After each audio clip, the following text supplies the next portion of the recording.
and welcome back to my playthrough of Heropath Dragon Roar. And it really seems things are going okay in respect to rules, at least. There were some questions in respect to this raft or the ferry here. And I'm really happy. I think it was Paul who asked me, how is this supposed to work in the solo mode? And I think I reached out to the publisher. I also asked the question on the Geek, and they happily replied to me that it's basically like I played it. So it's really first comes, first served. So whoever gets the raft places it onto his space, and whoever wants to use the raft again, or the ferry, has to do that from that space again. You might think, okay, wow, this is really punishing in the competitive game, but it's actually not. Again, I played this game in the competitive mode and I played it exactly like this, and it was really never an actual issue because, first of all, there are also those balloon spaces here on the board which you can use in order to travel to, let's say, long distance. You still roll the die. It's not that, it's kind of random, but you still get some decision on where you end up. But overall, it's also a great way to land, and usually there is also another way where you can go to in order to do stuff. So the ferry is really helpful when you want to go somewhere relatively fast. Let's say I want to go to the monastery up there early on in the game. But again, usually there are a lot of other spaces in the game which also helps. So I think overall it's nice, but it's definitely not breaking the game. Additionally, there was a question about the second opportunity here at the Blue Moon, in which I really didn't explain very well, or not at all, to be honest.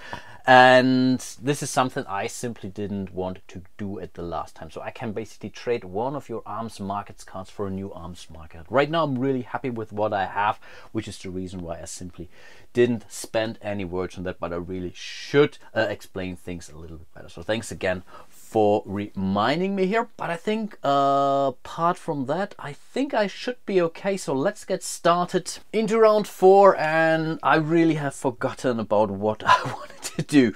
I know that something nasty is below here, and I think this was one of those warlocks or mages or whatever you want to call them. I'm not so sure what happened here on this space. I was really sure that I checked it out, but I didn't. And then I noticed, oh wow, yeah, there is definitely an orc underneath. I was kind of lucky there. But again, the worst thing that could happen is you don't have to fight those guys. You move out, you lose 1 vitality, and that's pretty much it. Of course, again, losing 1 point of vitality is always bad because you lose a fighting point or battle point. But apart from that, that's really something you can certainly live with. Okay, I think I know where I want to go. I think let's get to this druid's cave here. The druid allows you to get ability cards, and I think this is what I want to do. Yeah, let's do that. Let's spend our first action to move 1, 2, 3, 4 spaces here. Again, I will use the raft. This is really a bonus action, it seems. And I think I have to end my movement here because, again, those are thick lines, cannot pass them. So let's move over here. Let's disembark, still part of the action. And I think I need to spend 1 action because I need gold. I had my plan now. So I think, yeah, let's spend another or our second action now in order to deal with the marketplace. And the idea is to sell this bag of scrolls for 1 piece of gold. Again, we need that later on. And then I will use my crystal ball to reveal this guy here. I'm not so sure if I checked him out, but I better safe than sorry. So this is another werewolf, rolling 2 red dice and adding a 10.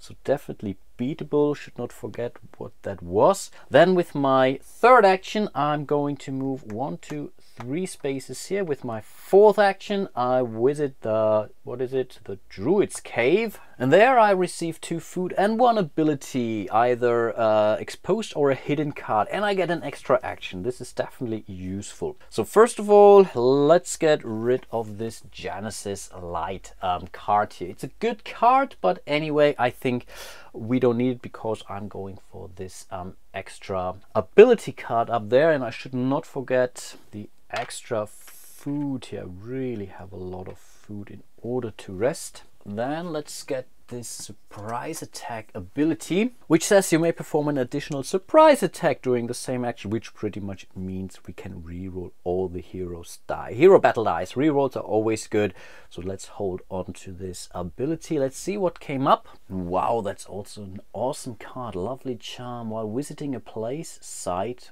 very strange wording here, receive 2 gold instead of performing the place site's action. Oh, that's really cool. Really cool. So I'm never running out of money. Of course, I have to get this ability first, and I think I'm not gonna sell another spell or a magic card. I have the astral power, keep that in mind. Still cannot use it, but I will shortly. But we still get 1 extra action, and I think with this I want to move 1-2 spaces here to the Mage's Guild, and we'll spend my final action in order to visit it apparently, and I can get 1 to 2 wisdom, and I pay 1 or 2 experience proportionally, so I will totally go for 2 wisdom. On top of this I have to pay 1 gold and 1 faith, and I think that's really good. And in the meantime I exchanged those beads into these little plastic gems here. I really hope you can see those better.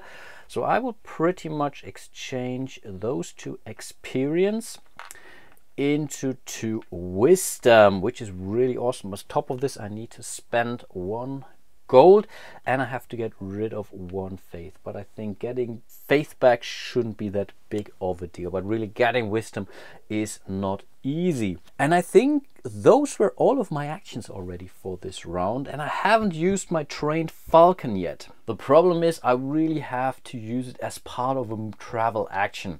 But I can also take a peek at 1 hidden enemy 1 to 3 paces away. So yeah, why not? Let's have a look at this guy here. This is a goblin. Okay, he's 1 to 3 paces away. Yeah, that's perfectly legal. That's a goblin I can try to get rid of during my next round for another experience point and a fortune card. Awesome stuff. Let's activate the dragon. Again, we have an even numbered round or end of round, and again I will keep the dragon where it is, but still I need to roll the die where he goes to. That's the river or the forest. So we are in the plains area, so we are not next to the riverbank, and we are not in the forest. So the first roll was good. Awesome. And the second roll is again the riverbanks or the mountains. Awesome. So I think we are good actually. So those are the plains, if I'm not mistaken. Those are the plains. No, that's really good. Awesome stuff. I think that's fine. Cool. We still have to reveal 2 more enemies. 2 from the plains.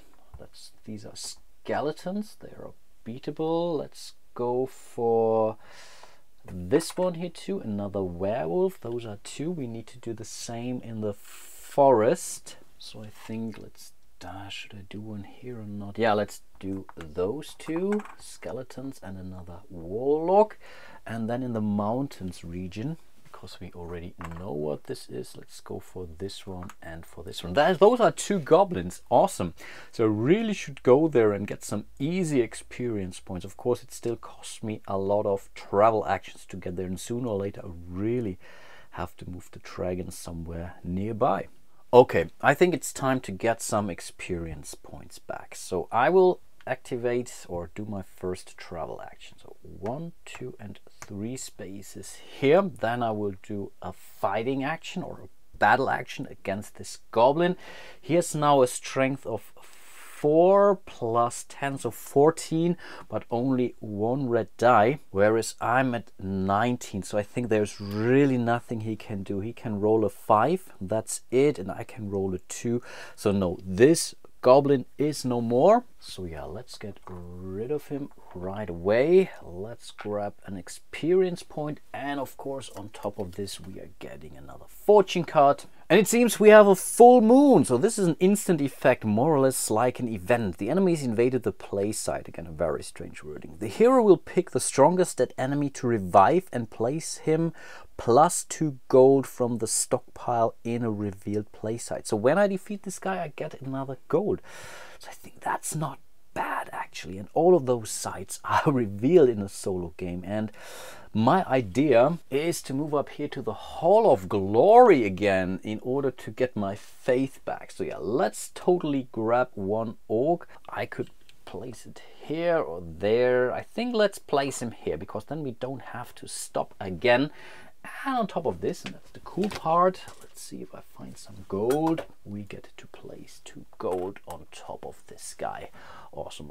Apparently somewhere else you would, in a competitive game, you would then put it as far away from some players as possible, unless he's not able to defeat this guy. But anyway, it will stop your movement and then you lose some vitality. Okay, overall that was actually a good card. Not great, we don't get fancy stuff, but I think overall I will take it anyway. And then I think let's get there. I think that's cool. So I will activate my trained falcon, which gives me basically 3 extra spaces. So I can move up 1, 2, 3, 4, 5, 6 spaces here. Of course, this was already my 3rd action. With the 4th action, I will basically invoke a fight against that orc. This orc has a core strength of 12 plus 4, so that's 16. And again, I'm at 19 if I counted that right. So that's 10, 17 plus, no, it's 20 now. Oh yeah, of course, we got the extra experience point now. So again, is he able to beat me? He can roll a 5, that's 21. I get basically a 22, that's my minimum. So yeah, there is no chance for the orc again. Kind of lame, I think, but I was really able to get this extra equipment relatively quickly in the game, and I think this really made the difference here. So I grab this 2 gold. This guy is no more. I get an extra experience point, so now I'm at 21 overall. So I think I really should start engaging the dragon soon. Yeah, I think let's go for it.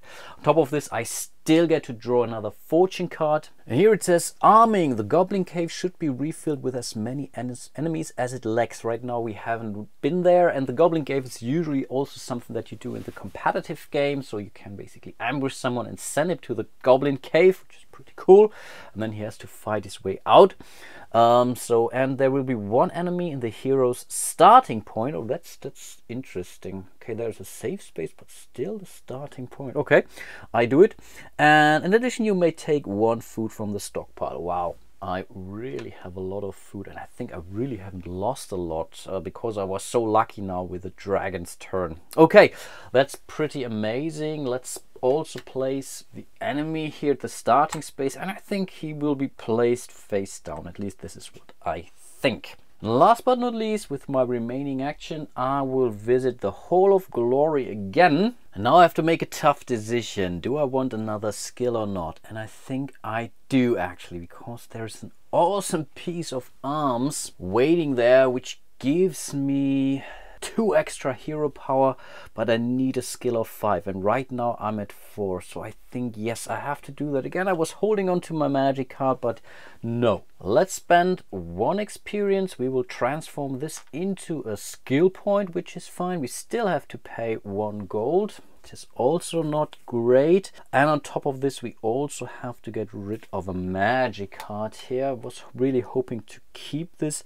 And on top of this, we get 1 faith back with the end. Also overall, I really haven't lost anything, but I'm now prepared to get this knight's helmet during my next round. I'm out of actions now, so let's move into round 5. And again, keep in mind, I decided to play on the expert level, which really says the dragon has a base power of 17 plus the 5 he's at right now, and then he will roll those 2 dice. That's another 10 bonus points. I really have to still do some more fighting before I can consider taking him out. Okay, my plan for this round is, I think I need to move down to the arena or to the blacksmith in order to buy that arms card. I think that's the only 2 spaces on the board where I can get those. The problem is I don't have enough money. I think I still need 2 gold for that.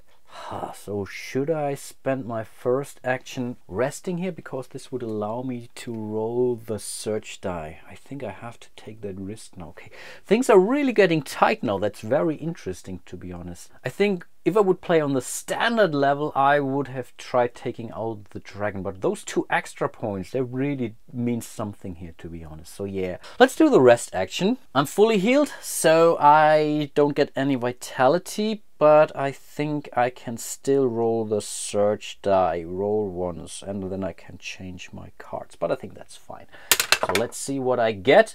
Okay, this is, I believe, a piece of gold. I think that's clear. That's what I needed. Awesome stuff. And the second one should be a magic card. And that's pretty great. We get a Thunder of the Gods magic card here. So let's slide everything down. So we have a transportation. Oh, then with a transportation, that's actually very funny. You can pretty much transfer the ferry to a new point, but only you if you wish to use it. Awesome. Okay, this is, I think, one of the things they also answered on the Geek thread, actually, that there are some cards which helps you more or less, yeah, teleport the ferry to another space. That's pretty cool. But let's check out the helmet first. That's the Thunder of Gods. It is to be used after placing on a helmet. Not a head. It will increase the hero's power by 1, and for owners of skill 3 and wisdom 3 and up. And my plan is to get a helmet. How cool is that? So yeah, I will totally hold on to this magic card. So let's use our trained falcon again. This gives me an extra 3 movement points. So I will move 1, 2, 3, 4, 5, 6 space. I cannot move over this goblin here. I did not think that through accordingly, so I may run out of action. But yeah, anyway, let's fight this goblin. We know he's basically toast. I could pass over him, then I would lose a point, but this is not what I want to do. So I get yet another experience point, which means I'm at 2 here, and then overall I have 23 points here. And with a helmet and the extra Thunder of the Gods magic card, wow, I get 3 more. Okay, I think I should be good for the next turn. So let's spend another movement point or another action for moving. Let's spend another action to visit the arena. Well, that's really a waste of action, guys. And at the arena, I think I will only go for the end or down there. So we are going to get 1 arms cards for 2 gold, which is exactly what we have. So let's grab the knight's helmet here. Let's reveal the next card. Let's see what we get. The enchanted cloak. We already know this one, but unfortunately for now we have to keep it here. So I don't get to equip it right away unless I'm willing to do another rest action, but I think I'm not going to. And I think with the remaining action I will move into this safe space here actually, and there I'm protected from the dragon, who will now take off again. So this guy is more or less, sort of, this reminder is useless. I should roll the dice twice, but again I'm in a safe space so he doesn't do me a harm. But this time I'm taking the guy to Dragon Rock 3 apparently, in order to fight him from one of those adjacent spaces here with those flames icons. What they mean is after you take in an action, you take a damage when the dragon is here, only when the dragon is really here. Otherwise those flames don't do you anything. It's really just, yeah, he's spitting fire like crazy, it seems. But of course, if I beat the dragon, then it doesn't matter. I'm not losing any more vitality, it seems, apparently. Of course, this was still the end of my turn, so I get to equip my new item. So this is the knight's helmet, so I'm no longer visible, it seems. And of course, I will also equip the Thunder of the God here. It's a helmet, apparently. So in total, this combination gives me 3 more power to the 23 I already have. So that's 26 in total, if I'm right. Yes, I think so. Okay, I think I need to do some more fighting first, at least once. So I will move in here with my first action, and with my second action, let's see what's here. I will, of course, it has to be a warlock. So he now has 18 points plus 2 red dice. Again, I'm at 26, so I can still roll a tie. I believe I can get 2, that's 28. He can roll a 10, so if he rolls maximum, I roll minimal, then I lose a vitality, but then I still win this fight. So yeah, let's hope for the best here. I get a re-roll. Okay, it's awfully close, but I think that's good. That's 29 for me. and 8 plus 18, 26 for the mage, which means he is no more. Therefore, I get an extra experience point, so I should be at 27 now. And of course I grabbed myself a nice fortune card, and this was a terrible one. The sandstorm. Every hero will lose 2 food. Okay, that's not really that big of a deal. I have those. To be placed in a forest space of, okay, I will, I thought I had to go there, so I will place it, I don't know, onto this space here for now, and then I have to basically remove one existing site, place site, and poof, what the heck. Let's get rid of this marked site down here. I'm not so sure if I would be supposed to place it into the back, but for now I will remove it from the game. I think that's the idea of that thing, of that card, and I think that's already it. I will spend another action to move to the dragon. 1, 2 spaces. Now I get burned, which means I lose 1 vitality for moving there. So let's do the math again. And yes, we are still at 26 points. I think this was the idea of that exercise, fighting those warlocks. Then let's spend our 4th action now to finally slay the dragon. Again, he has 23 base points. I'm at 26. He rolls those 2 red dice. So yeah, let's see what comes out of this. Okay, that's 4 plus his 23 points, if I'm not mistaken. Yeah, plus 4, that's 27. I'm at 26 plus 2, that's 28. That's 1 point. But keep in mind, I still have this inflict fear card, which does add 1 to the hero battle dice if their total shows a 2 or 3, which they do. So I'm at 19. I can also use it against the dragon. I can use it once per turn, which means we have successfully killed the dragon. Hooray! Awesome stuff. This was really close, and sometimes it can feel a little bit anticlimactic to make the whole win or lose depending on a die roll, but in the end you really have to prepare yourself and have to face the odds. And I could have lost, then I would have lost another vitality, and then I could have moved away and then maybe try to heal and do the same again. So I think sometime during this or next round I should be really able to defeat this guy. Of course he gets stronger as well, and at some point in time I really have to get rid of it. But I was really successful, really happy that I increased the difficulty to the expert level, because again on the base level he's only at 15, and I think then I would have tried to take him out sooner than this. But you can still flip to the Inferno side, which is then a 19. And then I think this is really a challenge in the solo game. So maybe I should have tried this out early in order to find it out. But again, I think this was good enough. Of course, I really haven't shown you a lot in this solo playthrough, because again, there is a clock. You have to try to beat the clock, and this is always rushing through the game. Usually you really have a lot more of exploration to do. You usually start the game with only 8 of those sites revealed. So when you move here and there is nothing, then you would place it. This is all done randomly anyway, so also the starting setup is already randomly, so you will never find the same location, or one location at the same site, or very unlikely that it will be there. So there's really a lot of exploration to do, a lot of extra cards.